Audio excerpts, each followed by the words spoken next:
안녕하세요. 30대 여성입니다. 이혼을 한 건 아니지만 이혼을 할 뻔했던 저의 사연을 들려주고자 해요. 제 딴에는 너무 힘들었던 경험이었는데 다른 분들 사연을 읽어봤더니 저보다 힘드신 분들이 많더라고요.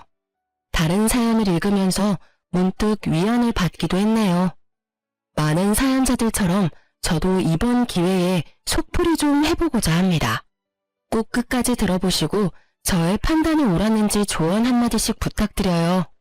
장인어른보단 당연히 많이 부족하겠지만 그래도 나 노력할게. 날 선택해줘서 너무 고마워. 절대 네가 후회하는 일은 안 만들 거야. 나름대로 재고 만난 사람이 바로 남편이란 작자였어요. 처음엔 남편이 정말 아빠 같은 남자라고 생각했거든요. 아빠와 비슷한 모습들을 보여준 남편인데 제 입장에선 결혼을 고민할 이유가 없었어요. 기다렸던 남자였고 결혼을 전제로 만났기에 당연히 결혼에 꼴이 나였죠. 부부가 살면서 어쩔 수 없는 갈등은 있을 수 있다고 생각했지만 저는 그마저도 남편과 건강하게 해결해 나갈 수 있다고 확신했었어요. 결혼 생활 문제가 부부 사이에서가 아닌 전혀 다른 곳에서 터질 줄은 몰랐거든요. 네, 바로 시모 때문인데요. 물론 현재는 시모는 식구들의 눈칫밥을 먹으면서 저에게 사과하고 있습니다. 애미야, 언제까지 늙은 사람 팔자를 망칠 셈이니? 내가 잘못했다고 하잖아. 앞으로 쥐 죽은 듯 살 테니까 제발 마음 좀 풀어라. 네가 마음을 풀어야 내가 사람들 볼 낯이 있지. 지금 사과를 하시는 거예요? 용서를 구걸하시는 거예요? 용서는 해줄 사람 마음 아니에요? 왜 멋대로 용서를 해달라고 조르는지 모르겠네요. 이처럼 사실 현재도 해결된 게 아니라 휴전 중이라고 할 수 있어요. 언제 어떻게 터질지 모르는 시한폭탄 같은 생활을 얼마나 이어가야 할지 참 생각이 많은 요즘을 보내고 있습니다. 시어머니와 첫 갈등은 아마 이것으로 기억하고 있는데요. 결혼하기 전에 들었던 청약 저축이 있었는데 운 좋게 제가 결혼하는 시기와 딱 맞아떨어져서 복권이나 다름없었죠. 식 올리기 반개월 전에 아파트 청약을 받게 됐고 친정엄마가 계약금과 중도금 1회분을 해줬어요. 친정엄마 돈이 80%고 제 돈이 20% 들어간 아파트였죠. 문제는 시모가 이 일로 친정의 돈이 꽤 있다고 생각했나 봐요. 이때부터 제 친정 재산에 대해 왈가왈부하기 시작하더라고요. 어차피 집 해줄 돈이 있었으면 청약 아파트 말고 더 좋은 집으로 해달라고 하지. 나중에 애 낳고 살려면 아파트보다는 주택이 훨씬 좋지 않아? 사돈 내도 애 키워봐서 할 텐데 융통성이 없으시네. 돈 한 푼도 보태지 않은 것에 대해서 제 남편한테 한마디도 한 적 없습니다. 그런데 제가 왜 시모한테 친정 비꼬는 말을 들어야 할까요? 저도 어이가 없었는데 듣던 남편도 어이가 없었는지 제 편을 들어주더라고요. 장모님이 이 정도로 도와주신 것도 감사하지. 엄마는 무례하게 왜 희원이 앞에서 말을 그렇게 해? 희원아, 엄마 말엔 신경 안 써도 돼. 나중에 내가 장인어른 장모님께 따로 연락해서 감사 인사는 꼭 할게. 고마워. 남편이 중간에서 저와 시모가 싸우지 않도록 제법 잘해주었습니다. 그래서 저도 우스갯소리로 그러려니 하고 넘길 수 있었죠. 왜 그런 말 있잖아요. 개소리엔 무시가 답이다 라는 말이요. 그렇지만 제 썩은 표정까진 숨기지 못했네요. 솔직히 무시하더라도 기분이 나쁜 건 어쩔 수가 없잖아요. 조금이라도 눈치가 있는 사람이라면 선을 지키며 말해야 되는데 그마저도 시모에 대한 너무 큰 기대였던 거죠. 제가 아무 말 안 하고 있으니까 시모는 그저 제가 바보인 줄 알았나 봐요. 날이 갈수록 시모의 돈 욕심이 활개를 치더라고요. 그땐 신혼집에 입주하고 일주일 정도 지났을 겁니다. 제가 회사에 있을 때 시모에게 전화가 와서 받았는데요. 역시나 무례한 제안을 하시더군요. 예, 오늘 내 친구들 한 10명 정도 니들 집으로 불렀거든? 새 아파트 입주를 했으면 집들이를 해야지. 네? 그게 무슨 말씀이세요? 저희 집에요? 어머님, 당일에 갑자기 이러시면 곤란하죠. 저도 제 일정이 있잖아요. 일정은 무슨 일정? 며느리면 시댁 일이 당연히 우선이어야지. 약속 있어도 취소하면 될 거 아니니? 나도 내 이미지가 있는데 이미 부른 사람들을 도로 가라고 해. 어차피 니네 집 돈 많아서 회사 취미로 다녀도 상관없잖아. 참, 출장 뷔페 좀 불러라. 그리고 내가 고른 와인이 있거든. 사진 보내줄 테니 그걸로 준비해놓고 나중에 저녁에 보자. 기가 차서 답변을 못하고 있었는데 시모는 자기 할 말만 하고 전화를 끊어버렸어요. 저희 부부 허락도 없이 자기 집인 것 마냥 사람들을 초대한 것도 어이가 없는데 제가 왜 시모 지인들에게 접대해야 하는지도 이해가 안 됐죠. 하지만 어쩔 수가 없었습니다. 이미 일은 벌어졌고 이때는 남편과 결혼한 지 얼마 안 됐기 때문에 초전부터 시모에게 밉보이고 싶진 않았어요. 남들이 어렵다는 고부 갈등을 피하기 위해 제 나름대로 고심을 했더랬죠. 그래서 결국 출장 뷔페를 알아보고 제 돈으로 예약했습니다. 어머님도 친구들에게 며느리 자랑이 하고 싶을 거라며 좋게 생각하고 넘어갔죠. 그렇게 집들이 시간이 되었고 등장한 시모는 머리부터 발끝까지 힘을 안 준 곳이 없었죠. 솔직히 고작 집들이 하러 집에 오면서 뭐 그렇게 요란을 피우나 싶더라고요. 아무튼 하필 남편은 오늘 야근이라고 늦게 온다고 해서 제가 시모의 응석을 다 받아주어야 했어요. 그래, 내가 시키는 대로 다 준비했지? 내 친구들이 워낙 깐깐해서 대충 준비하면 다 눈치챈다고. 네가 내 며느리로 제격인지 아닌지 테스트 받는다고 생각해라. 오늘 하는 거 봐서 점수 잘 주든가 말든가 할게. 그깟 점수 안 받으면 그만이었기에 혹하지도 않았습니다. 그럼에도 저는 내내 하면서 우선 맞춰줬어요. 그렇게 얼마 후 사람들이 들이닥치고 집안이 시끌시끌해졌습니다. 사람은 끼리끼리 만난다는 말 많이 들어보셨죠? 그 명언을 직접 확인했지 뭐예요. 시모 지인들은 어쩜 하나같이 다들 시모랑 비슷한 성격인지 모르겠더군요. 남의 집인데도 불구하고 거리낌이 없더라고요.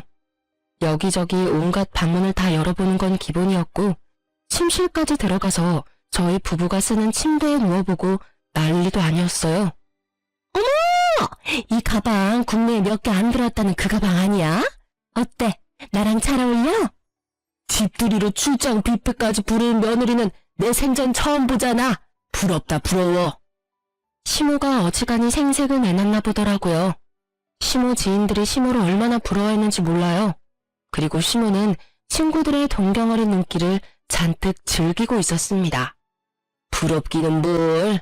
당연히 우리 집에 며느리로 왔으면 이 정도는 해야지. 내 눈이 좀 높아. 어차피 이건 사돈네한테 껌값도 안 되는 수준이니까 부담 안 가지고 마음껏들 먹고 가.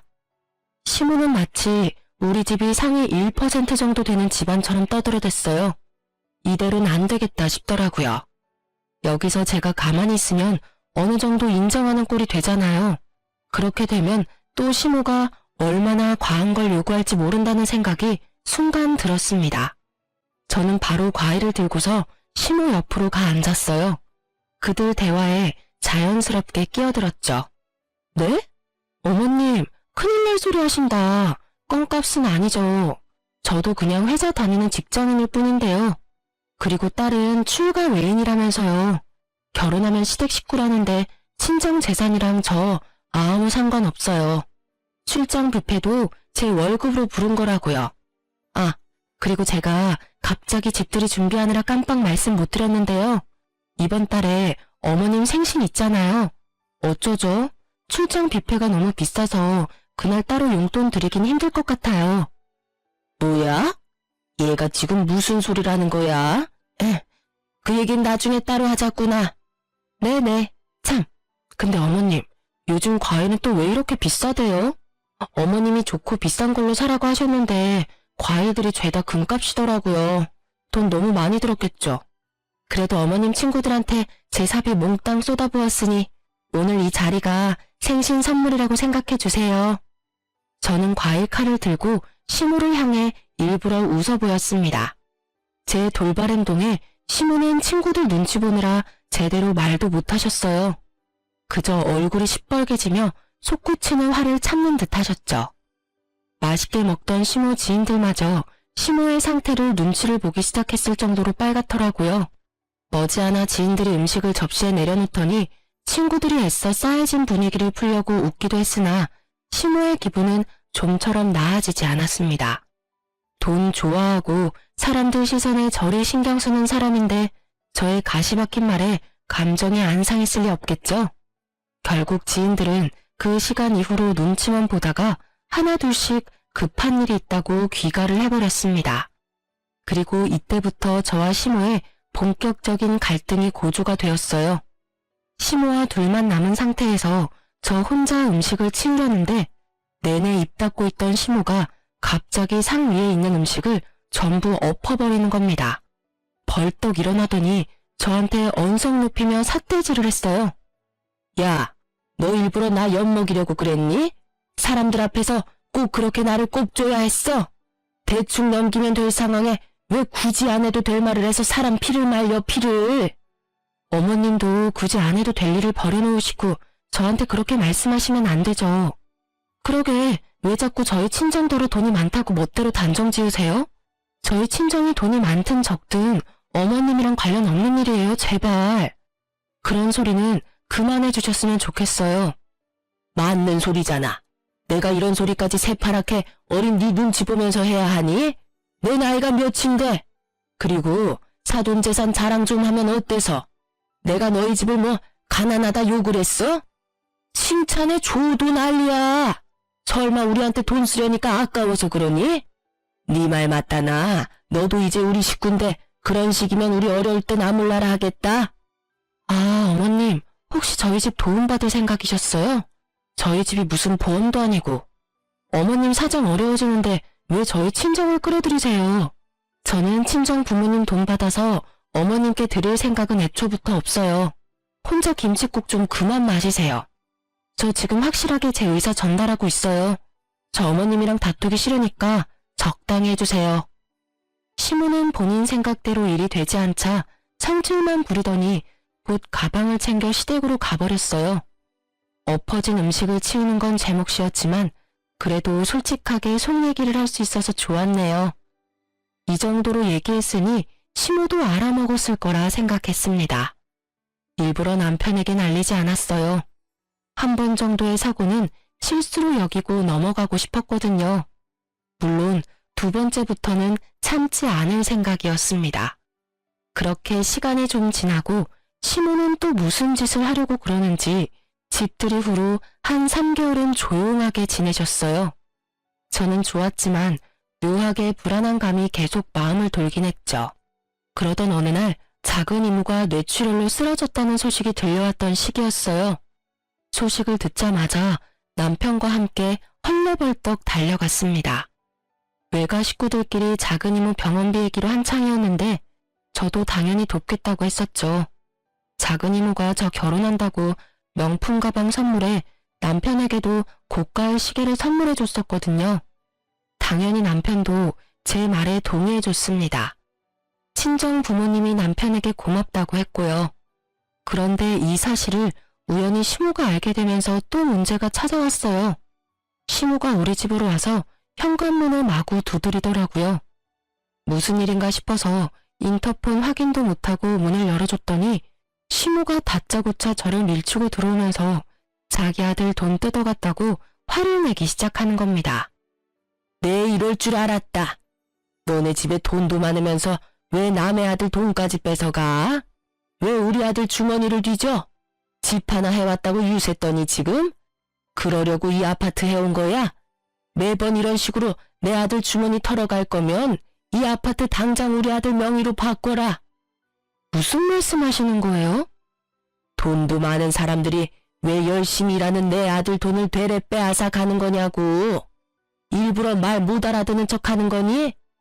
평소에는 똑 부러지더니 돈 얘기 나오니까 멍청해졌네. 시모의 말을 듣고 있으니 목적이 너무도 보였습니다. 시모는 남편이 작은 이모 병원비 보태준 것에 화가 났다기보단 이때다 싶어 집 명의를 탐내는 거였어요. 집 명의가 계속 제 단독 명의로 되어 있는 게 거슬렸나 봐요. 이 와중에 이럴 일인가 싶어 입이 안 다물어지더군요. 꼬투리 하나 잡아서 명의 협박하려고 얼마나 타이밍을 보고 있었겠습니까? 나이를 먹어서 그런가? 시모는 자기 속이 훤히 보이는 줄 모르는 것 같더라고요. 어머님, 말은 바로 하셔야죠. 이 집에 남편 지분도 어머님 지분도 없잖아요. 그런데 제가 왜 남편 명의로 해야 하는지 모르겠는데요? 어머님이야말로 제 주머니 털러 오신 거 아니에요? 뭐야? 어디서 그런 말 같지도 않은 소리를. 다 됐고 공동 명의로라도 해. 어디 집 명의를 여자 이름으로만 달랑 올려놔? 집안 망신시킬 일 있나? 너 설마 나중에 우리 아들한테 재산 나눠주기 싫어서 안 바꾸는 거냐? 청약 하나 당첨됐다고 우리 아들을 기 다 죽여놓을 생각인 거야? 나중에 재산 나눠줄 일이 뭐가 있죠? 남편과 이혼하길 바라시는 사람처럼 말씀하세요. 왜요? 남편 명의로 바꾸면 저랑 남편 이혼시킬 예정이세요? 그래서 뭐 하나 뜯어내고 보내야 해서 집 명의 바꿔달라고 땡깡 부리시는 거예요? 시모가 그 순간 표정이 어색해졌는데 아마 제 말에 전곡이 찔렸던 것 같습니다. 갑자기 혼자 성질이란 성질은 다 내더니 억지만 부리고 빠르게 돌아가 버리더군요.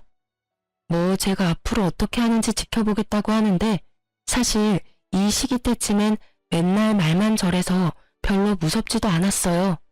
그런 시모는 결국 자기의 어둑한 그림자를 손바닥으로 가리지 못했어요. 시모가 시댁 식구들에게 본인의 실체가 탄로날 짓을 하고 만 겁니다.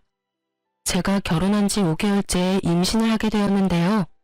계획한 임신은 아니었지만 어쨌든 찾아온 축복이니만큼 남편과 잘 키워보고자 다짐했었어요.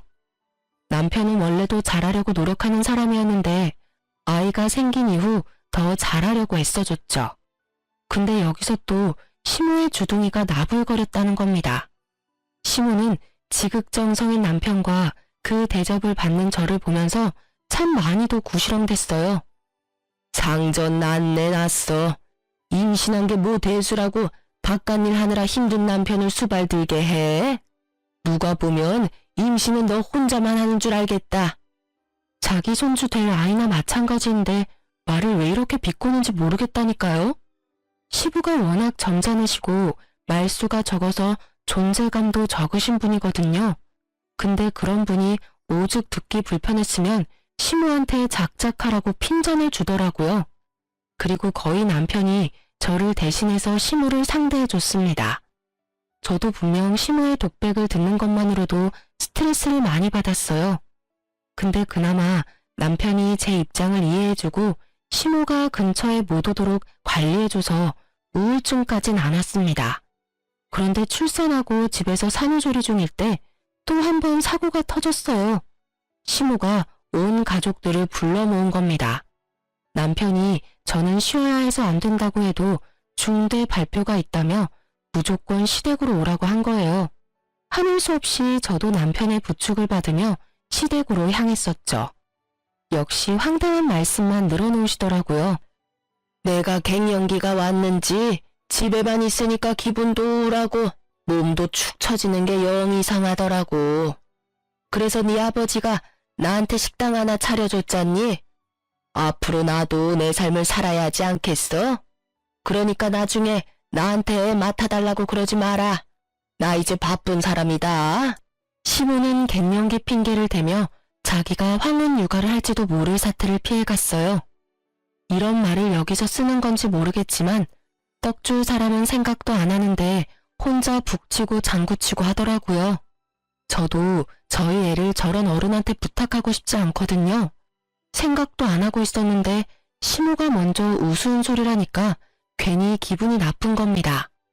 그리고 굳이 이를 키워서 시부 돈까지 쓰게 만든 거죠. 뭐 식당 부분에 대해서는 시부도 시모가 집에만 있기보단 밖에서 일도 했으면 하는 바람이 있어서 허락해줬다고는 하더라고요. 아무튼 솔직히 시모에게 애를 맡길 생각도 없었는데 굳이 저를 똑바로 쳐다보면서 말하는 시모가 너무 얄밉고 재수없었어요. 애 보는 일도 뼈 빠지게 힘들지만 그렇다고 자영업은 어디 쉬운 일인가요?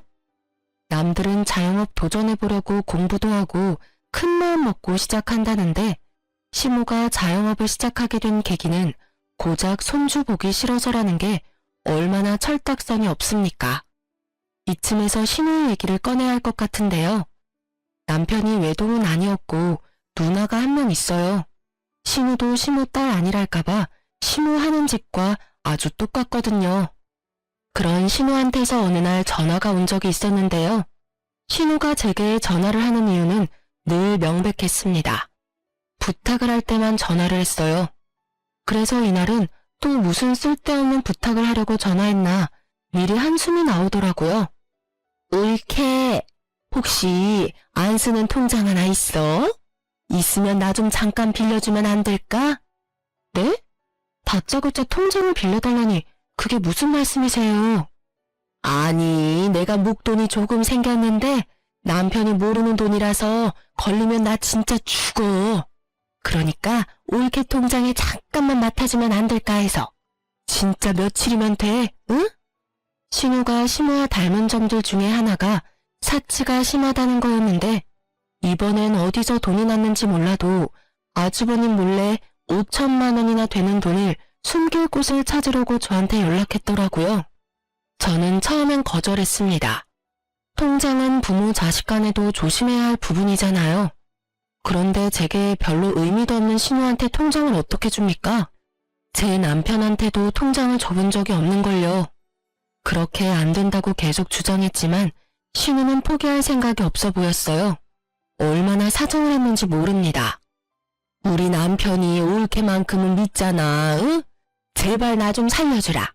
올케가 잘 맡아주면 내가 올케한테 지분 좀 떼줄게.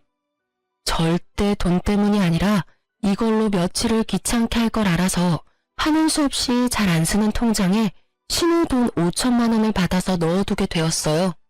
갖고 있기 찝찝했는데 그래도 시간이 지나면서 점차 망각하게 되더라고요. 그리고 한날 신우가 문득 그 돈을 달라고 한 날이 오게 되었습니다. 저는 아무 생각 없이 통장에서 돈을 입금해 주려고 했어요. 그런데 자꾸 잔액이 모자란다는 알림이 뜨더라고요.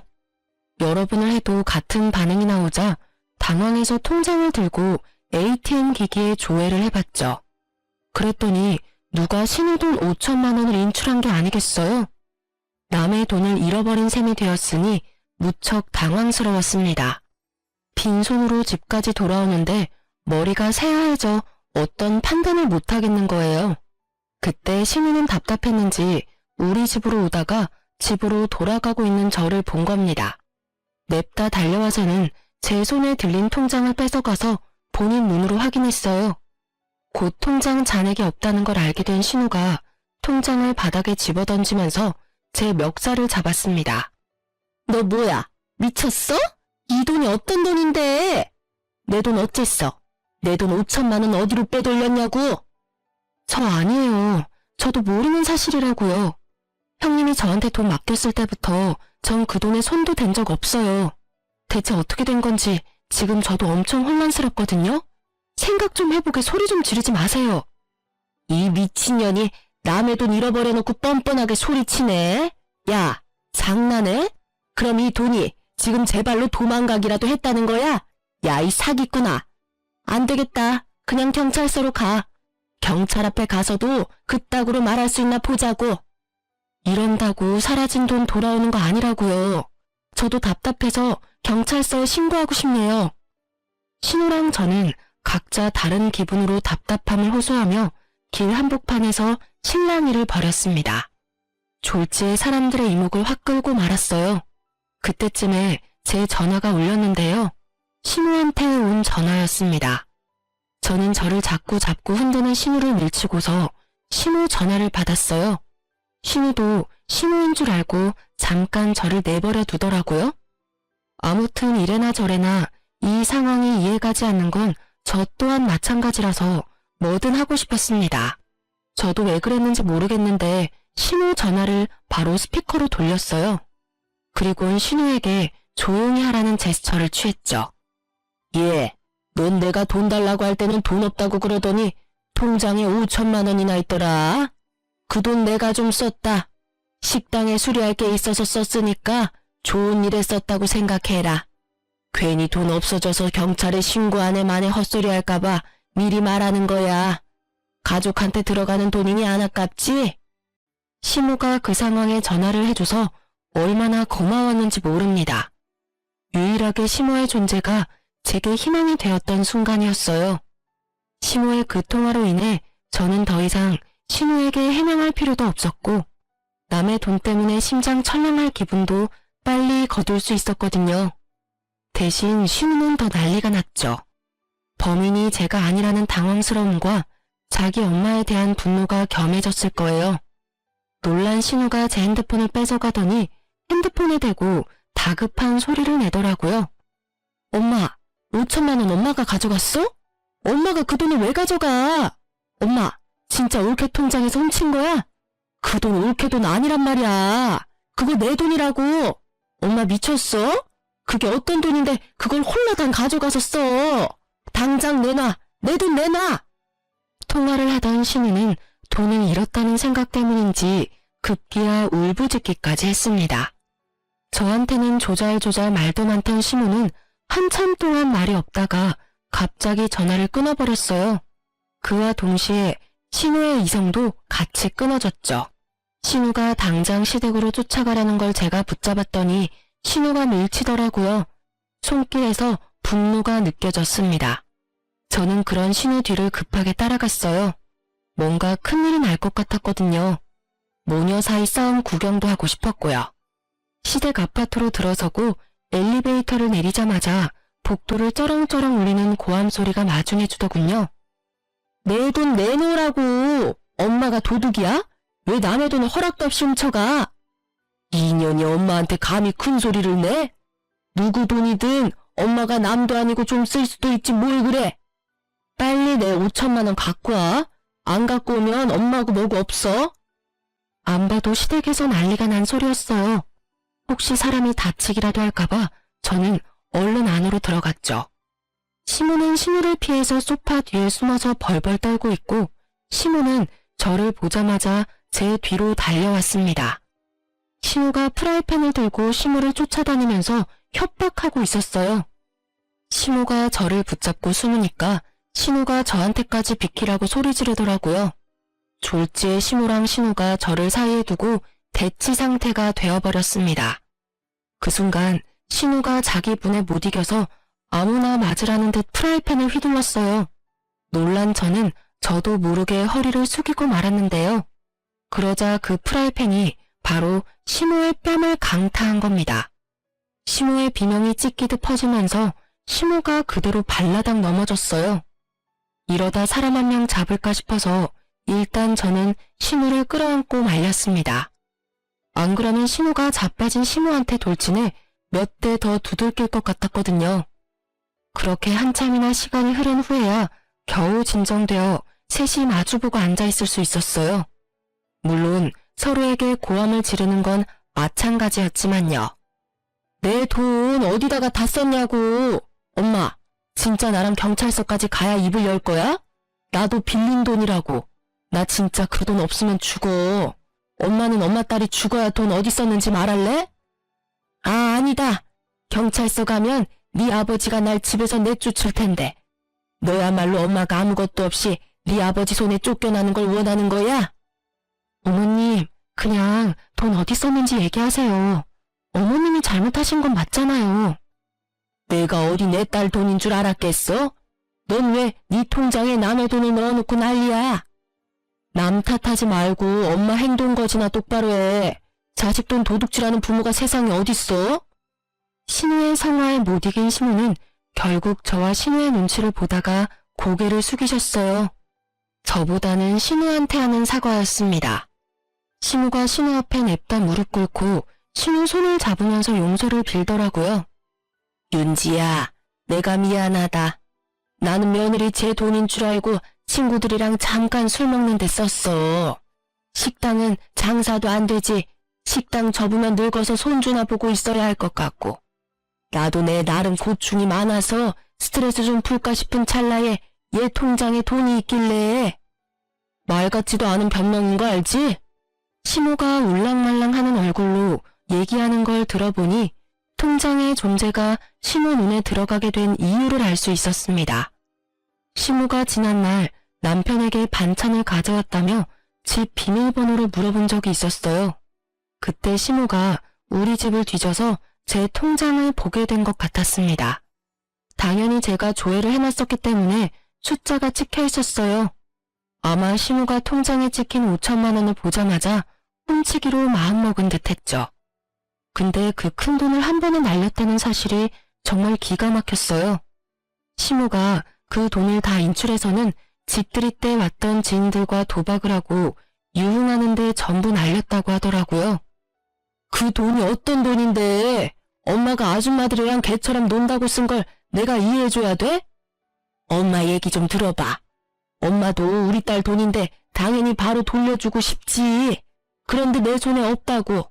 나한테 그런 큰 돈이 어디 있겠어? 시모는 식당 관리도 제대로 못하고 놀기만 해서 적자였어요. 오히려 돈이 있는 게 아니라 빚 때문에 한 푼이 아까운 사정이었죠. 그건 시부도 모른다고 하시더군요.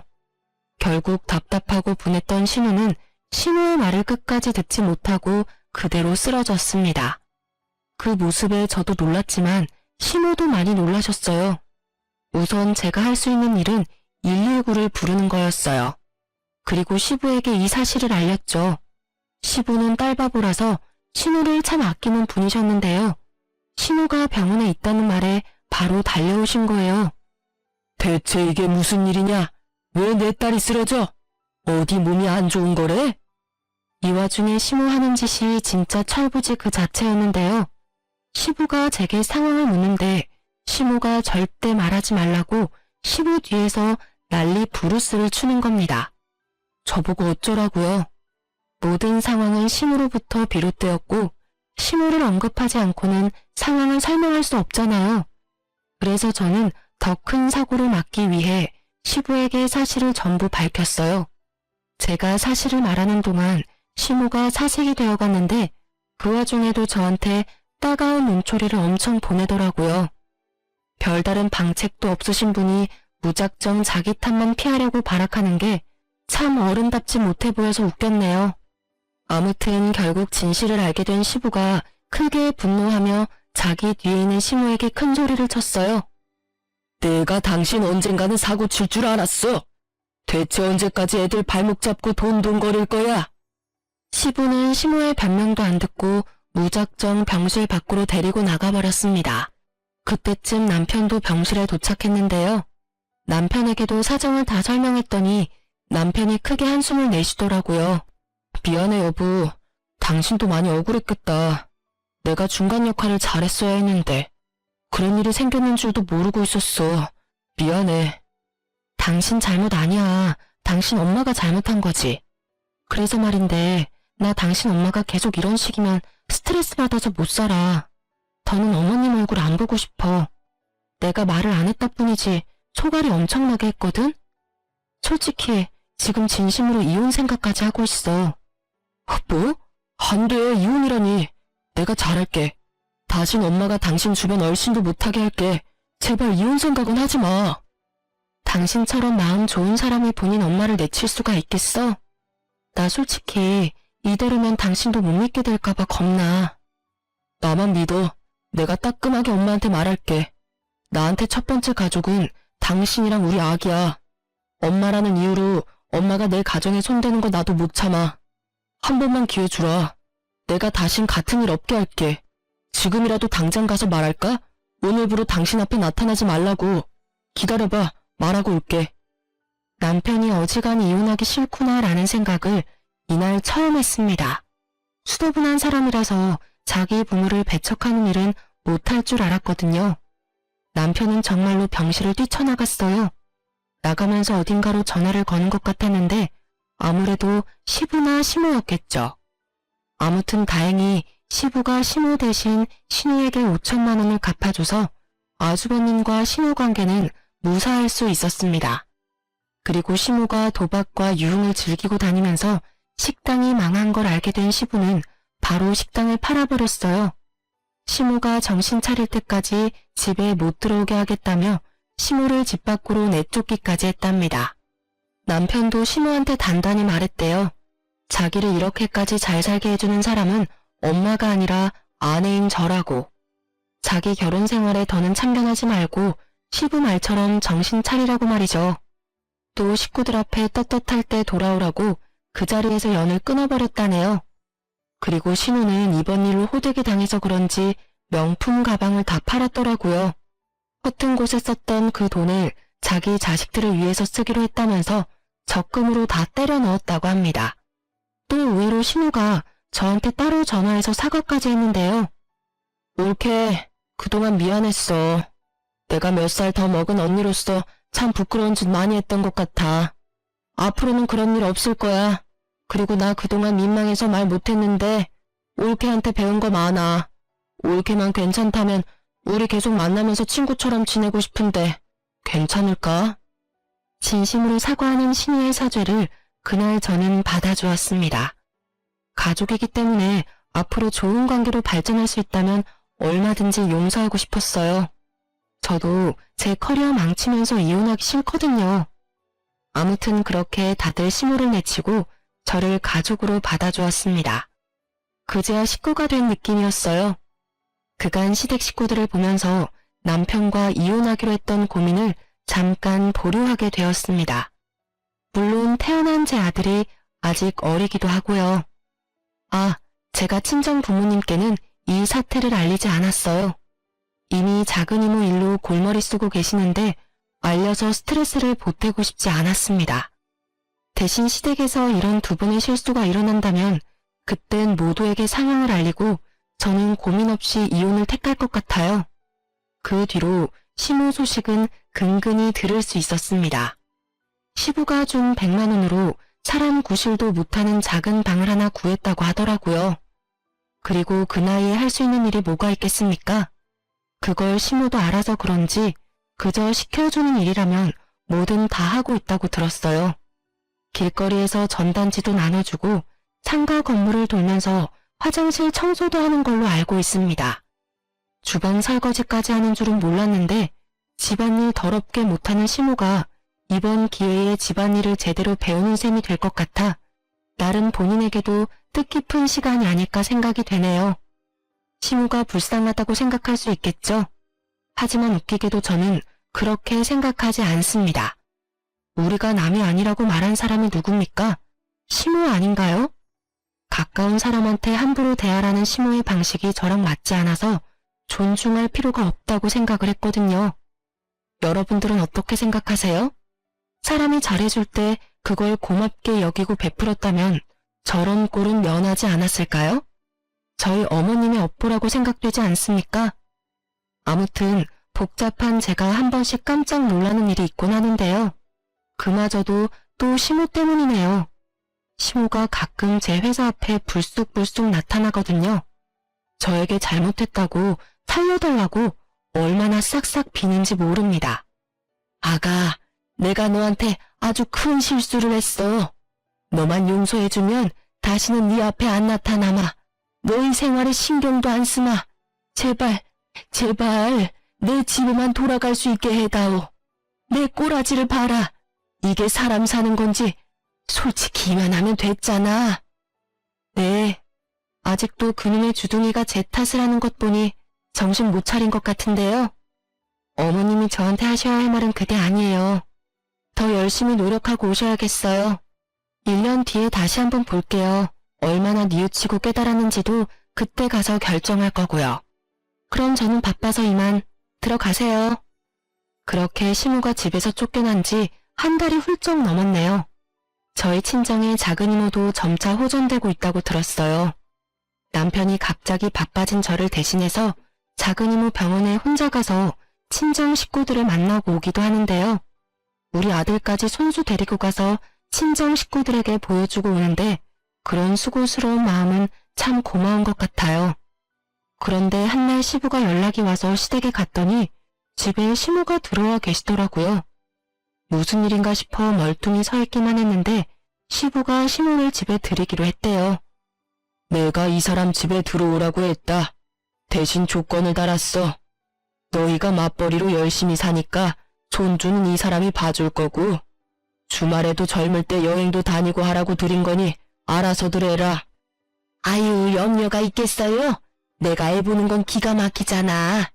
아가, 걱정하지 말고 준석이는 내가 볼 테니 너희는 편하게, 응? 편하게 데이트도 하고 그래.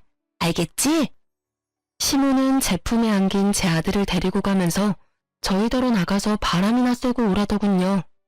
처음엔 얼떨떨했는데 이것도 나쁘지 않겠다고 생각해서 시부 말씀에 따르기로 했습니다. 그리고 시부가 그랬거든요. 시모에게 시모 돈 대신 갚아준 5천만 원을 전부 갚으려면 저희 아들이 초등학교 입학할 때까지는 육아해야 할 거라고요. 시모는 그저 알겠다고 고맙다고만 했죠. 다행히 시모가 아들 손주 바보라서 저희 아들을 정말 최선을 다해서 봐주고 계세요.